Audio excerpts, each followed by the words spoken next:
We're going to pretend it hasn't been, 3 years since I last did a wrap up, and instead move on because we've got a lot of books to cover today. This is just for September, and I did read 46 books this month, which I realise is an obscene number of books to get through. A lot of them were quite short. I don't normally get through this many books, but it's going to have to be fairly rapid fire for that reason. I won't dwell on the ones that I didn't enjoy so much. The first book was Fraternity by Andy Mientus, and this is a really dark academia kind of book. It's set at a boarding school. It is very queer and very magical. It's an all-boys school, and the students find this book which allows them to perform magic, and the consequences are, as you would expect, quite dire. If you're wanting something that is very dark academia, very spooky for this spooky season, I would really recommend this one. Next up we have This Is How You Lose the Time War by Mal El Mohtar and Max Gladstone. This is a very short book. It's an epistolary novel, so it is made up of letters between these two characters, and it's really a love story across time and space, and for at least half of this book I had absolutely no idea what was going on, and then things do sort of start to click together. I think if I'd been a bigger fan of this book, it's one that I would want to go back and reread, but it didn't really hit for me the same way that I know it has for a lot of other people. Very interesting concept though. Then we had a YA title. This is The Kingdom of Back by Marie Lu, and this was all about the Mozart siblings, which was a very interesting concept to me. I love anything about classical music, but this really focuses more on Amadeus's sister, who was a prodigy in her own right, and the struggles that she goes through as a woman in the classical world at the time. This also has a lot of magical elements to it. The siblings basically create this world, this imaginary world, unclear on how imaginary it actually is, I guess, but it's called The Kingdom of Back. And if you're familiar with Mozart's operas in particular, you'll notice a lot of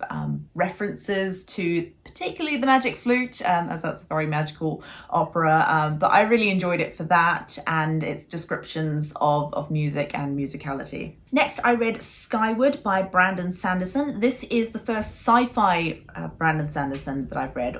Most of the stuff that I've read of his has been fantasy, but it does have sci-fi elements, so you could argue that all of his stuff is sci-fi. I digress. And this is very heavily sci-fi, set on a planet where there is debris falling down from the sky, and there are these constant invasions by another race called Krell. And our protagonist wants to go to flight school to learn how to be a pilot and to fight these Krell. I did find the narrator of this one a little bit grating at times. She's meant to be quite, not necessarily unlikable, but a difficult kind of person, and she's very complex. I didn't get along that well with the narration, but I really enjoyed her character growth, and by the end I was completely in love with her as a character. So yeah, I don't know if I'll move on to the next book in this series anytime soon, but this was a really fun read. Next we have 3 books that I absolutely loved so much that I actually ordered physical copies of all of these. I listened to them as audiobooks. This one is The Lake of Dead Languages. This is another dark academia book, not that you'd necessarily know it from this cover. This is quite an old cover, and I think this came out in the early 2000s, 2002. So it has been out for a while. This is one that's been on my TBR for a long time, and I'm so glad I finally got to this because it was absolutely wonderful. It really reminded me of the film Cracks that stars Eva Green. It's got that kind of all-girls boarding school, charismatic teacher vibe to it, but this is from the teacher's perspective, and we follow her as she goes through things that are happening in the modern day, and there's all this lore around the school, but also something that happened when she was at the school as a student. So we get these flashbacks as well. Really well done. I really enjoyed the writing. I enjoyed the dynamics between the different characters, and this was just fantastic. In quite a different vein, we have Ghost Music by Anne Yu. This was a very engrossing little book. It's very short, but it really sucks you in from the first page. And it starts out with this woman having a vision or a dream about a mushroom that appears in her room. This very orange mushroom, and orange and red, or sort of reddish orange, is a very key theme throughout the book. It's quite surreal in places, but also a lot of it feels really grounded. And figuring out what is real and what isn't is sort of part of the fun of this book, I think. It's about a woman in Beijing, and she's living with her husband and her mother-in-law, and they start to receive these packages of mushrooms, not the orange type that she saw in her dream, but some quite unusual mushrooms. And her mother-in-law starts to cook with them.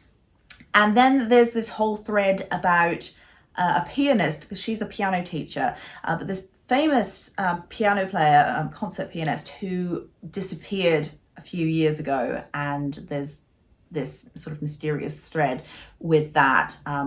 Again, some really interesting musical imagery in here as well. And it's one of those books that I know I'm going to want to revisit at some point. And I also love this cover. I think once you've read it, sort of all the ties between the with the red and the mushrooms and the musicality all really make sense, and this cover's just brilliant. All right, back to Dark Academia, and you'll see that's a bit of a theme for this whole video of the whole month of September, and probably will go through into October. But we have Madam by Phoebe Wynne.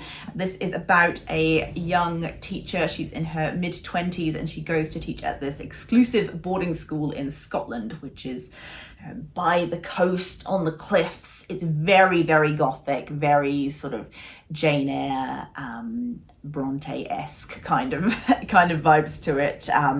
And because it's set at this school, it has that old mansion feel to it. Something odd is happening at this school. We don't really know why this teacher has been chosen. It's quite strange to her. But her mother convinces her to take the position because it's going to cover her medical bills. This has got sort of echoes of Margaret Atwood, very feminist, very Dark Academia as well. I would love to hear more people talking about this, because this is absolutely fabulous, and you'll definitely be seeing this on my favourites of the year list. Then we have Lie With Me by Philippe Besson, and this was translated from the French by Molly Ringwald. It's a very, very short book, but it really packs a punch. It is an unconventionally told love story about a young man who had this encounter with another man, or another boy, back when he was at school, and it sort of follows the effects that had on him. Because it's so short, I don't want to say too much more about it. The writing is beautiful, the translator has done a wonderful job, and just it's a very affecting little story. Then we have a couple of books that were misses for me, unfortunately. We had Greek Lessons by Han Kang. Yeah, this just wasn't for me. I found it quite dull and quite sort of repetitive in places. I don't know if I just wasn't clever enough to kind of get this novel, but it really wasn't for me. Then I read Kyung Suk Shin's Violets. This is translated from the Korean by Anton He, and it's about a young woman who gets a job at a flower shop, and I feel like not very much happens at all in the first half of this novel. Things do pick up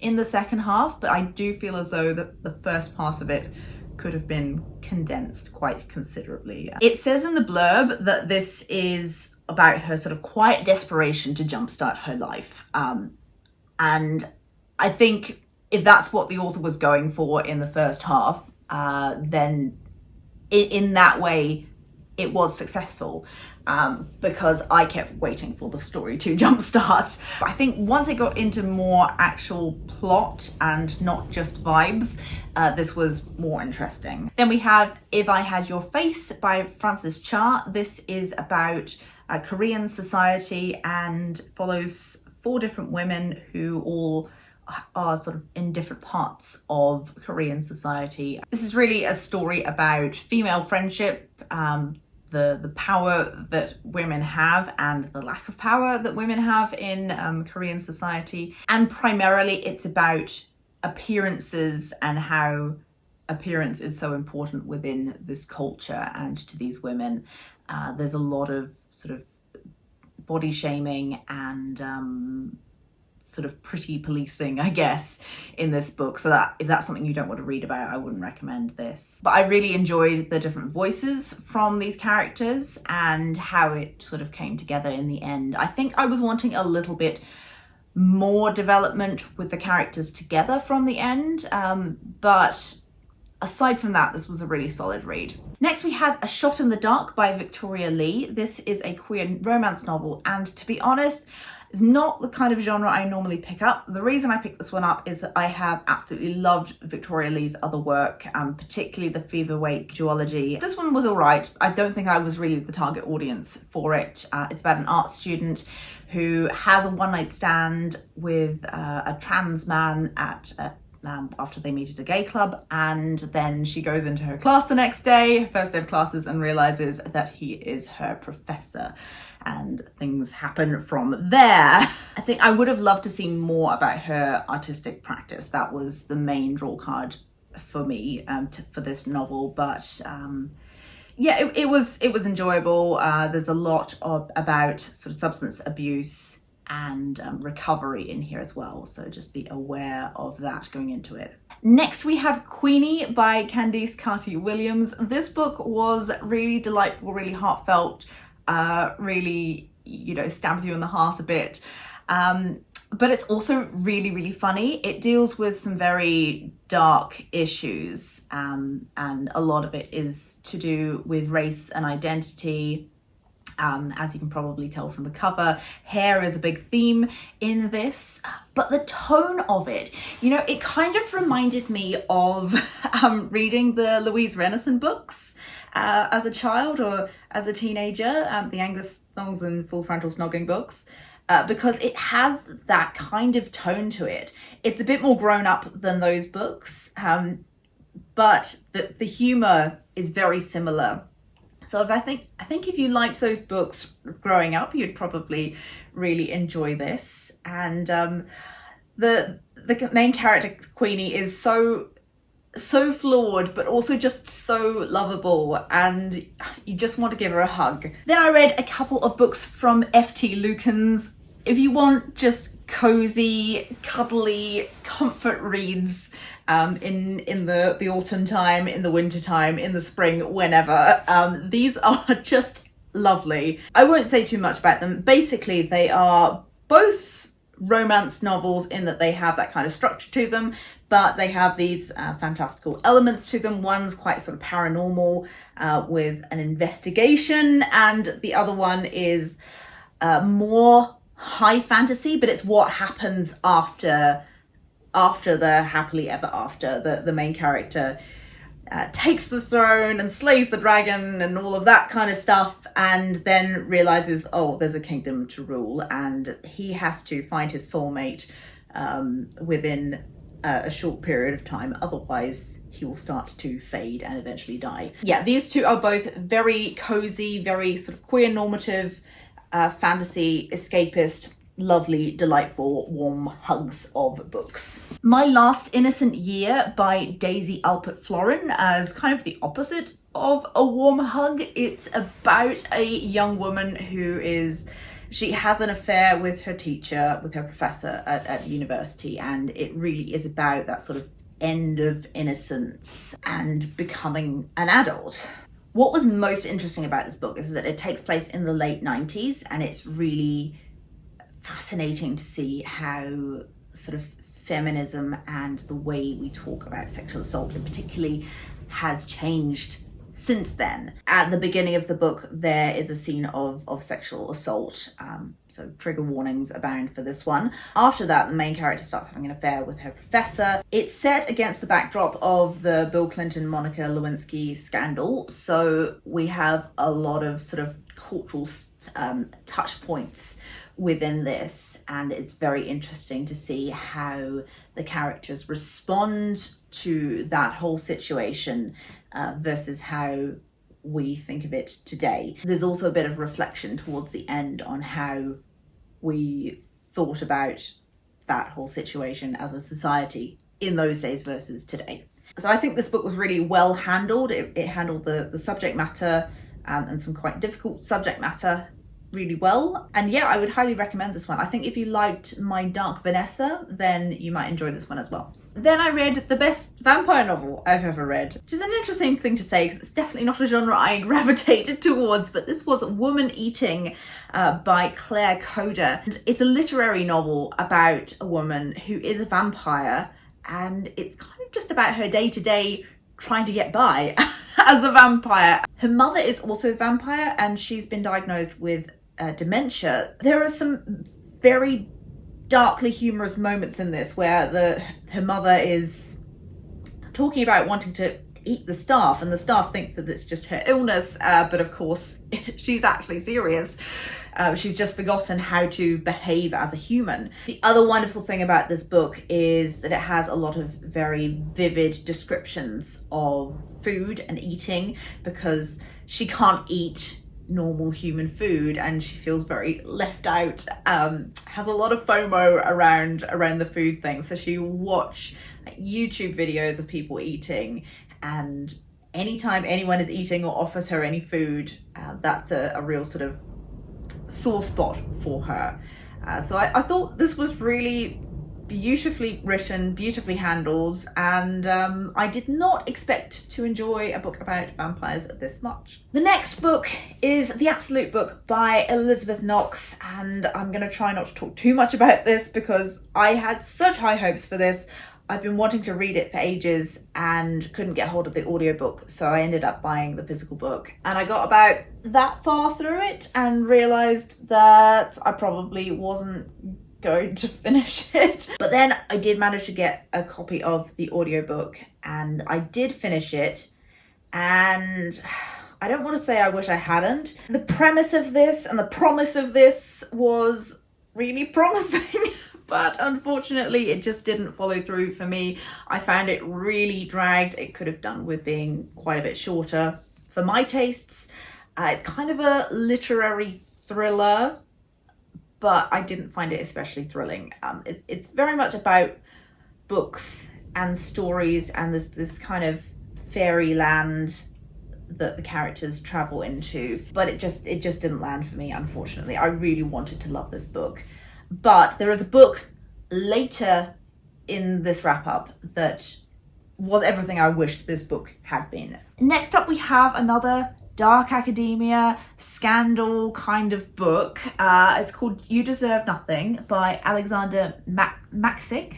I absolutely loved parts of this book. I really enjoy it when books are set in school or university settings and you actually get to see the tutorials, the lectures, the discussions that the characters have about art and philosophy and literature. And this book had that in droves. I loved that about it. It really had that Dead Poets Society kind of feeling to it. The thing I didn't love about this is that it involves an affair between a professor and an underage student. Now, this is an older title. I think it came out maybe in the early 2000s.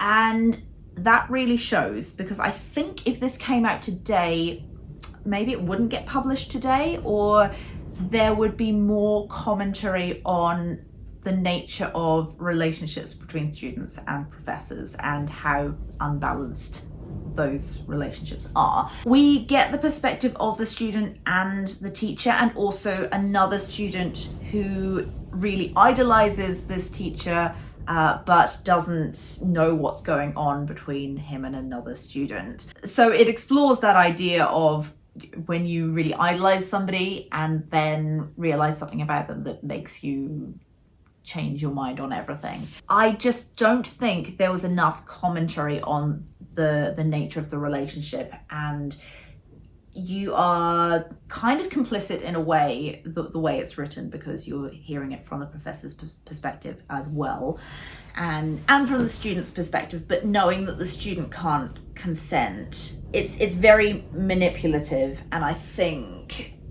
if this had been written today and published today, it would need to have more of an exploration of like why this is wrong, why this is a problem. Basically, I felt that it was manipulating me to feel more sympathetic towards the professor than I should have, without going into sort of spoiler territory, although it's not really a very spoilery kind of book. But it certainly made me think. That's for sure. I do think that a book like My Dark Vanessa does a better job at actually exploring that dynamic and why that sort of dynamic is wrong. I did really enjoy this book. I just had kind of complicated feelings about it. Then we have Briefly a Delicious Life by Nell Stevens, and this is about a ghost who is haunting a monastery in Majorca, and Frédéric Chopin and Georges Sand come to stay at the monastery with Georges Sand's children. And pretty quickly the ghost falls in love with Georges Sand. Georges Sand was a writer, and she was known for wearing men's clothing and being sort of very androgynous and not conforming to the norms of the time. This is a very sensory book. I loved the way it was written. There are a lot of descriptions of the music that Chopin plays, the food that they eat, and the world that they inhabit. We also get some flashbacks to when Blanca, the ghost, was alive, and sort of her story comes throughout the novel as well, and this was just really beautiful. 5-star read. Absolutely loved this book. Then I read Life as a Unicorn, a journey from shame to pride and everything in between. This is by Amru Al-Kadi, and it is about a Muslim drag queen and their journey throughout childhood, dealing with faith and a quite difficult family situation where family didn't sort of understand their identity. This is a really fascinating reflection on growing up and queerness and identity, and I really enjoyed it. One I didn't enjoy so much was A Library of Shadows by Rachel Moore. This is a young adult, dark academia, kind of mystery book. Unfortunately, this one just didn't lean enough into the academia for my liking, as in it was a mystery that's sort of set in a library. There are ghosts. It was missing some of those things that I really love in dark academia, which is like the discussions that characters have about life and art and all of that. And I think one thing that I love the most is when a book can take the art or literature, whatever it is that the students are studying, and relate that somehow to the wider story that's going on. And this was more like plot and romance than that kind of vibe. So I didn't enjoy that as much. Still a fun, spooky, dark academia read though. It just wasn't for me. And I finally finished Brandon Sanderson's secret project #1, which is Tress of the Emerald Sea. I really didn't enjoy this one very much at all. I love books that are set at sea and involve pirates, but I just found this one quite dull, and I know I shouldn't have, because it's a fairly fast-paced book. A lot happens, but there are a lot of descriptions of, in a very Brandon Sanderson sort of way, the science / magic of this world, and I just didn't find it that interesting. I feel like I should have loved this book, and maybe if I'd listened to the whole thing as an audiobook, I might have enjoyed it more, but I just didn't find myself picking up the physical copy, and it was only when I was on a flight that I actually knuckled down and got through a decent amount of it. I actually think the thing about this that I didn't enjoy so much was the tone. It's narrated by Hoyd, who is a sort of key character within Brandon Sanderson's larger Cosmere lore. And in this one, I found his narration to be way too over the top. It was a lot of interjections, kind of reminded me of Neil Gaiman's fiction, which I'm not a huge fan of. I love Neil Gaiman, I love his non-fiction, but I just don't get along with his fiction. And I think that sort of humorous, tongue-in-cheek kind of tone doesn't really work for me in fiction so much, at least in novels. So this one was a pass for me. Next we have The Divines, another dark academia one. This one's got quite a different tone to it though. It's by Ellie Eaton. It's set at an elite boarding school, but the students are not there because they're really great at what they do and they're very academic. They're there because they are the spoiled kids of rich parents, and that gives this book a very different tone. They're not there for the academics, so it was kind of missing that part of the dark academia that I really enjoy, but it does really explore the idea of bullying and how that can affect people and characters throughout the course of their lives. So it starts with a school reunion, and we're looking back at what happened when they were at school. Particularly, there was very intense bullying of one particular character, and our protagonist, our narrator, was one of the bullies. And so that was a really interesting perspective to hear this story from. And this felt very sort of fresh, and while it had the dark academia vibes, it was much more a sort of, I don't want to say thriller, maybe literary thriller is the way to say this, and also really explored that sort of all-girls school dynamic where the students are not there to learn. I thought this was really great. Then I read a book by Lisa Allen Agostini, and this was The Bread the Devil Need, which is set in Trinidad, and it is written in this, it's a first-person narration, but it's in Trinidadian Creole, and that really lends it this whole juicy dimension of language and description that I really enjoyed. I listened to the audiobook of this, would highly recommend it, because hearing it spoken was just an absolute treat. This is about a woman who, I think she's in her 40s, maybe early 40s, and she is in a relationship with an abusive man. It's really interesting to hear her talk about it, because she'll talk about other people and their relationships in a negative way, but she seems to be completely sort of blind, has her blinkers on when it comes to her own relationship. And I mean, that's something that we all do in our own lives, and I think it was really interesting to see that, those sort of blind spots. She's a really fascinating character, a very sort of strong voice. She reads a lot, and every so often you'll have these little interjections about a book she's reading or about a word that she really likes. She'll sort of pause and go, that's a good word. And that was really delightful as well. So yes, would highly recommend the audiobook of this one. A really fantastic little read. Next up is a New Zealand book by Chloe Lane. This is The Swimmers. And the reason I picked this up is I love books that involve swimming. I'm a swimmer.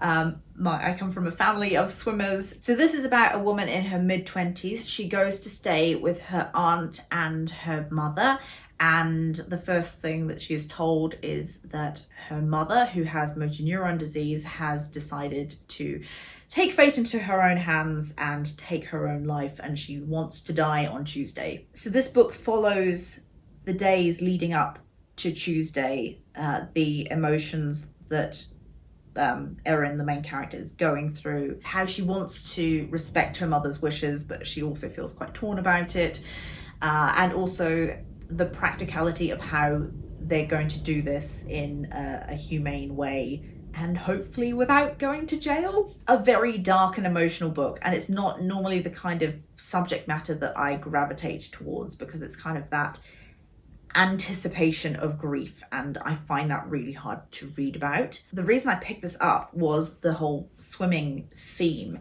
It's beautifully woven into the story, where Erin uses swimming as a way to cope, as a way to connect with her family, and there are a lot of sort of memories of them swimming in years past as well. It's also a really darkly comic book. There are some weird things that happen in here.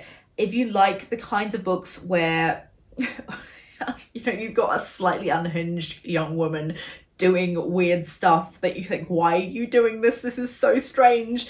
Then you'd probably enjoy this book as well. Yeah, some very odd sort of impulsive decisions that she makes that don't really make any logical sense, but make sense in the context of her grief and this really difficult time she's going through.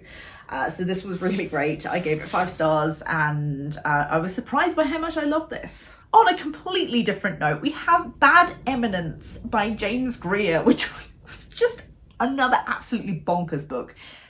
This is about a translator. This is one of those books that I think most people are going to hate. It's definitely a love it or hate it kind of book. It has an absolutely detestable protagonist narrator who is just so full of herself. I think it's interesting the decision that James Greer made to have this character as a woman, because I think if she'd been a man, it would have been even more frustrating to read. But he kind of takes all those really stuck up, awful, pretentious college professor type characters and turns it into a woman who is she's just so awful. It's hard to say much more than that. The prose feels very sort of convoluted and over the top, and lots of big words being used and descriptions being made, and lots of philosophical musings on things. Most people are going to hate this book. I absolutely loved it, but I kind of hate that I loved it. You have to go into it knowing that you're not going to like this character. If you do, there's probably something wrong. The actual plot is very strange and convoluted as well. There's a kidnapping, and not everyone is who they say they are. I don't think I'm selling this book very well, but it's going to appeal to a very specific type of person, and I'm not exactly sure what that type of person is. But if you like the very sort of pretentious voice, snooty, high and mighty protagonist, then you might really love this. The audiobook of this is also excellent. It's read by Kate Redding, who is a wonderful narrator. Right, next we have Lioness by Emily Perkins, who is a New Zealand author. This is about a woman who is married to a man. She thinks that they share everything and she knows everything that's going on in his life, but then there's an allegation of fraud against him, and he's a landowner. He owns this, he's working on this development that is happening, and the fraud allegations are around that. And throughout the novel we find out more things that she didn't know about her husband. There's a lot to do with class in this, and the main character is sort of very adamant that they're like middle class, Labour voting individuals. The more you read, the more you realise that no, they're not really middle class. They're definitely more upper middle class, and maybe even higher above that. They have a batch, like a holiday home, out in the Marlborough Sounds in New Zealand, and as they're talking about their lives, you realise just how privileged these people are. So there's that kind of disconnect. It's quite a slow-paced book, but there's a lot of intrigue, and not everyone is what they seem. Next we have Everyone in This Room Will Someday Be Dead by Emily R. Austin. This is a bonkers book. It's about a queer woman who's sort of losing her mind a little bit. She's very, very anxious, and I think this book perfectly represents how that feeling of anxiety can really get into your marrow. This has been compared to Fleabag. It definitely has a bit of Fleabag energy. She has just started a relationship with a new woman, and she really likes her, but she's lying to her. And the main thrust of this story is that she gets a job working at a Catholic church by accident and decides that she's going to pretend to be Catholic and not gay. And it's really about how this ruse gets more and more complex and ridiculous, and she decides she's going to try and solve what she thinks is the murder of her predecessor in this role at the church. And it's bonkers. It's absolutely bonkers. It feels quite sort of claustrophobic in some ways because you're inside the mind of somebody who is so very anxious and is kind of losing it a bit. But I really enjoyed this. It's a really great read, and I would really recommend it to a lot of people. Then we have another New Zealand book. This is Pet by Catherine Chidgey, and it is another sort of dark academia book, but it's set at a sort of ordinary middle school, I think you call it in other parts of the world. I think the main character is sort of on the edge of adolescence, so she's 12 or 13, and it's again about this very charismatic teacher, and it's called Pet because all of the students want to be this teacher's pet. She is their favorite. She has favorites, and it's quite messed up. It's set in the 1980s, so there's a lot of stuff in there that would be very inappropriate today, to do with how these students are helping out the teacher. They're running errands for her. There's wanting to stay behind class to help her out with chores that she should really be doing as a teacher. That's her job. Things in this classroom start to go missing, and that's kind of the main thrust of the story. Is it's like, who is stealing these things? And they're not things of particularly high value, things that are more of sentimental value. A lot of really interesting themes in this book as well. Adolescence and growing up and what is appropriate for teachers to be doing. There's a lot to do with misogyny and racism and Catholicism in this as well.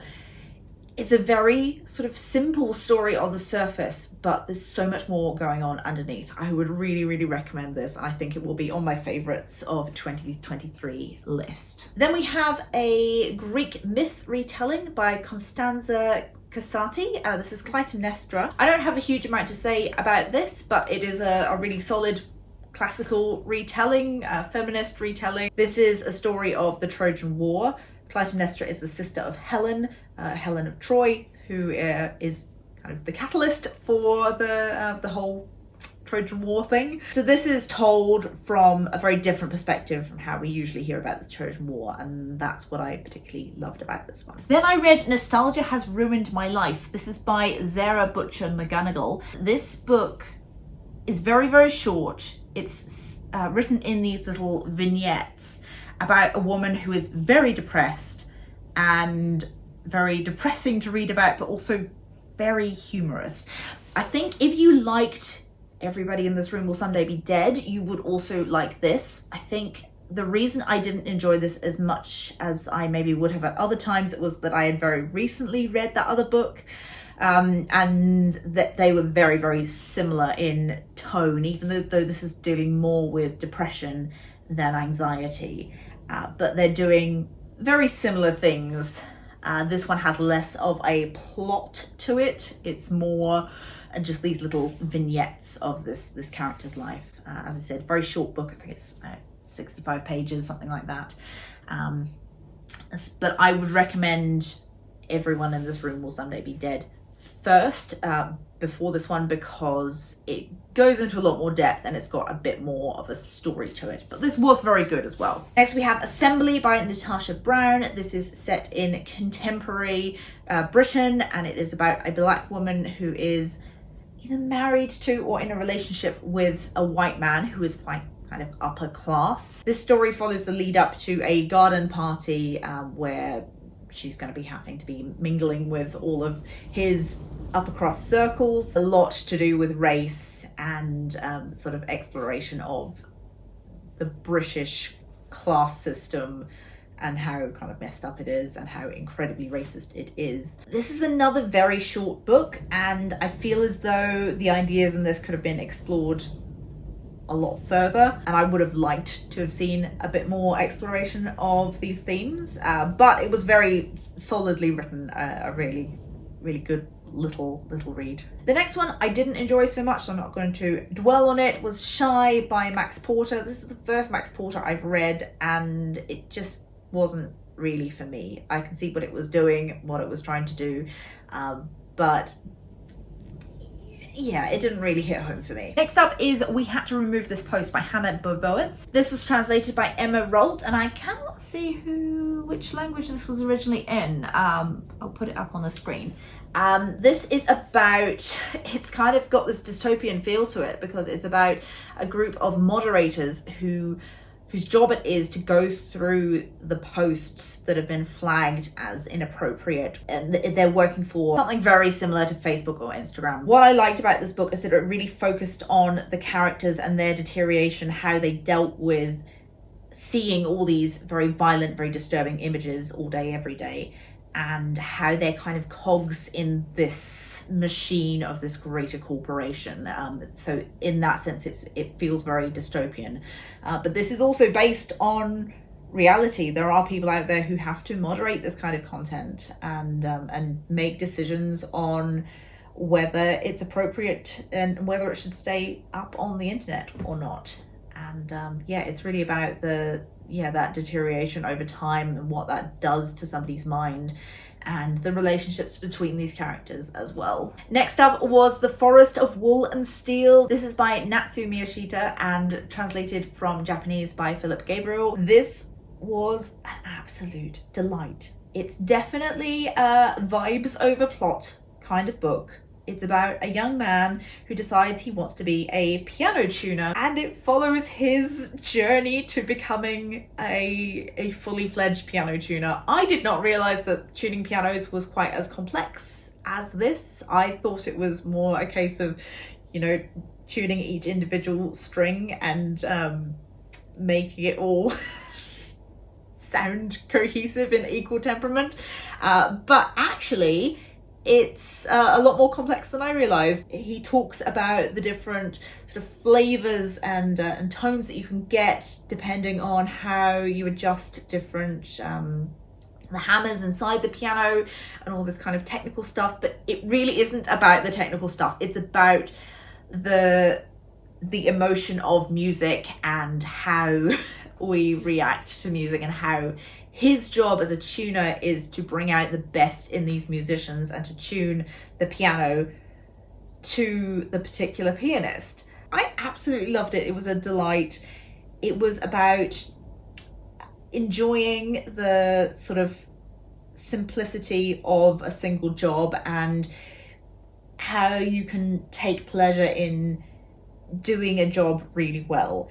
In the same way that this next book, which is Convenience Store Woman by Sayaka Murata, explores how a person can really enjoy doing something that is what most people would think of as mundane and not an interesting or aspirational job, which is working at a convenience store. I saw a lot of parallels between these two books, even though they're written very differently. This one is translated by Ginny Tapley Takamori, from the Japanese as well, and is about a woman who works at a convenience store. She's worked there for pretty much as long as she's had a job, and everyone in her life keeps saying to her, why are you still working at the convenience store? You should be doing something, climbing a career ladder, you should be getting married, you should be doing this, that and the other that is expected of her. And she kind of just really loves being a convenience store woman, and that's what's so lovely about this book. It's about ambition and the expectations that society places on us and on women. And it was just a delightful, heartwarming little novel. Okay, we're getting through these. Next up, I read A Study in Drowning by Ava Reed. This is a new release, and this is the Illumicrate special edition. I listened to the audiobook of this, absolutely adored it. It is deliciously gothic. It is dark academia about a young woman who is attending a college to study architecture. She wins a competition to design the house of one of her favorite authors, and she ends up at this crumbling mansion at the edge of the sea, and there are magical elements to it. There's this story that the author whose house it was, wrote about a fairy king and the fairy realm, and that sort of bleeds into this story as well. The main character has been seeing these visions, seems to have sort of panic attacks, and has medication for that stops her from seeing these visions, and that ties in a really interesting way into the sort of fairy realm, is it real, is it not, kind of plot line. I absolutely love this book. It was one of my most anticipated releases of this year, and it did not disappoint. Then I read The Metamorphosis because it was free on Audible, and I thought I should probably read this classic that is so fundamental to a lot of the books that I love that are more contemporary. Of course, this is by Franz Kafka. It's about a man who wakes up one morning and he is a beetle. I won't say much more on this, but I was really interested to read it to see how it has sort of influenced the books that I read and love today. Then we have Every Exquisite Thing, another dark academia book. This is by Laura Stephen. This is another young adult one. It's got sort of horror elements to it, but it is a retelling of The Picture of Dorian Gray, done in a really interesting way. I really enjoyed this. It really explores the idea of female beauty. Set at a drama school, the main character wants to be an actress. At the beginning of the book, she does some machinations, manipulations to make sure that she lands the primary role in Macbeth as Lady Macbeth, and the story kind of goes from there. It's very interesting how the Picture of Dorian Gray storyline is brought into this book, and I really enjoyed that homage to Oscar Wilde. Next we have Our Wives Under the Sea by Julia Armfield. This is a queer romance, quite gothic, quite science fiction-y. It's about a woman whose wife goes off to sea in a submarine and gets trapped there. They think that she's lost, but then she eventually does come back. But when she comes back, she has changed. I don't want to say too much more about this. This is really gritty and beautiful, and you get the two stories, like what's happening in the present day with the wife who's returned, and then you follow the wife when she's under the sea and what happened there. Believe the hype on this one, it's excellent. Then we have Eleanor Knows by Claudia Pinheiro. This is translated from Spanish by Frances Riddle. This I know was one of Jen's favourite books from last year, possibly the year before, and I thought this was excellent as well. This is a sort of murder mystery. It's about Eleanor, who is a woman with Parkinson's, and she recently discovered that her daughter had committed suicide and was found inside the church where she worked. Eleanor is convinced that this was not suicide, it was a murder, and she is going across Buenos Aires to discover what happened. She is going to talk to somebody who she thinks will have the answers. And I don't want to say much more than that, but this story just builds and builds and builds, and the climax of this book makes everything so worthwhile and is really explosive. Then we have some more dark academia. Surprise, surprise. This one is Jawbone by Monica Ayada, and it is translated by Sarah Booker. This is quite a sort of surrealist, strange, disjointed story. It's set at an all-girls school and follows a teacher who has recently been employed at this school, and she has a past where she worked at a previous school and was abducted by some students there, and that sort of bleeds into her teaching in the new semester at this new school. We also follow a couple of young girls at the school who are being taught by this teacher. These girls have created a sort of cult of their own. They've invented a god and all these different deities that work within this religious system, and they're part of online communities as well. So they want to sort of spread this religion that they've created online, and there are other similar things that are happening online that they want to sort of tie in with.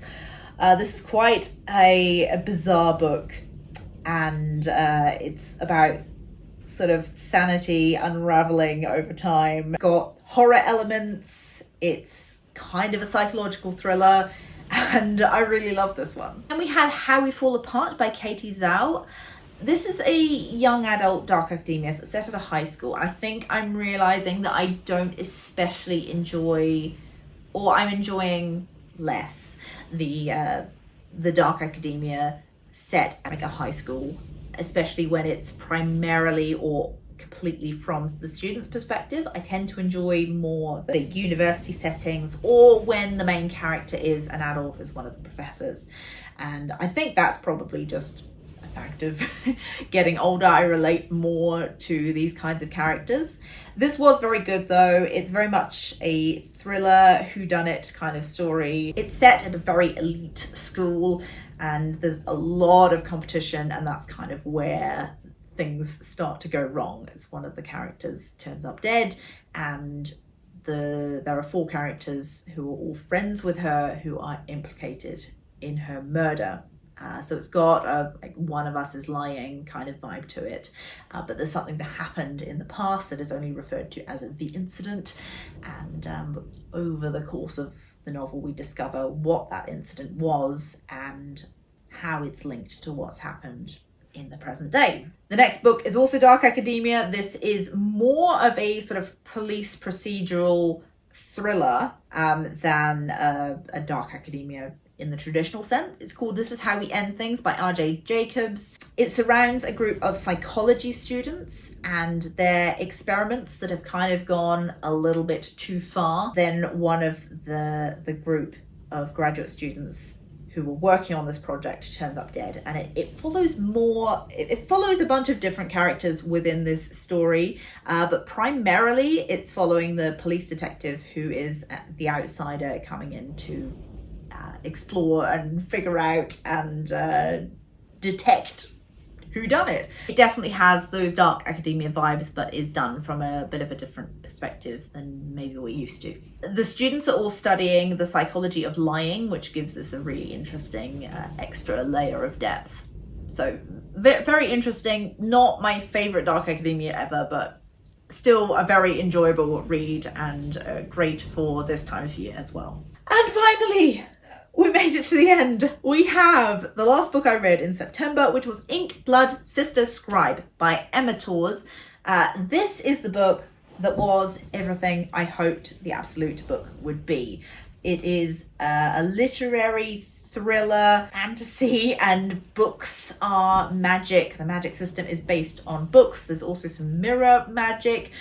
The main character, as we first meet her, is stationed in Antarctica, and it covers so many different parts of the world. They travel through New Zealand at one point. The premise of this sounded so similar to the Absolute book, but this was a real page turner, exciting read, and I just couldn't wait to know what happened next. Okay, that's been a lot of talking, so now I've got the mammoth job of editing this video and uploading it. Have you read any of these books? Let me know down in the comments, and if you've got this far, thank you so much, first of all, and maybe leave a little stack of books in the comments, because this was quite a stack of books. I know it's been a while since I've been posting on YouTube these sorts of videos. If you want to see more of me, you can follow me over on Instagram. I am at Holly Dunn Design over there, and I do post there most days,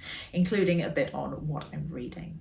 So I hope you enjoyed this video. Thank you so much for watching, and I will see you in the next one. Bye.